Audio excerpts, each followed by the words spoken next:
গ্রাহক পরিষেবা আরও উন্নত করার লক্ষ্যে শনিবার সন্ধেবেলা উদ্বোধন করা হলো পাঞ্জাব ন্যাশনাল ব্যাংকের নতুন এটিএম কাউন্টারের। গাজল শহরের কেন্দ্রস্থলে ব্লক গেটের পাশেই ব্যাংকের শাখার নিচে উদ্বোধন হলো এই এটিএম। উদ্বোধনী অনুষ্ঠানে উপস্থিত ছিলেন ব্যাংকের দুর্গাপুর জোনের ডিজিএম অঞ্জন চট্টোপাধ্যায়, মালদার সার্কেল হেড তাপস ঝা, গাজল ব্রাঞ্চের সিনিয়র ম্যানেজার কুমার দীপক দুলার সহ ব্যাংকের অন্যান্য আধিকারিকেরা। এটিএম উদ্বোধনের পাশাপাশি ব্যাংকের গ্রাহকদের বিভিন্ন সুবিধা ও অসুবিধা নিয়ে কথা বলেন তারা। Card is card clock till the transaction is completed.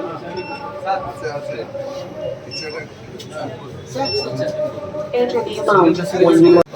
আজকে এখানে আমাদের গাজল ব্রাঞ্চের যে কাস্টমাররা আছেন তাদের সুবিধার্থে আমাদের এটিএম একটা নতুন এটিএম আমরা চালু করলাম, যাতে এখানকার কাস্টমারদের পয়সা তুলতে কোনো অসুবিধা না হয়। এটিএমটা বাজারের একতলায় এবং বাজারের মধ্যে অবস্থিত, যাতে 24 ঘন্টা কাস্টমার নিজের সুবিধা মতো যখন খুশি এসে টাকা তুলতে পারে।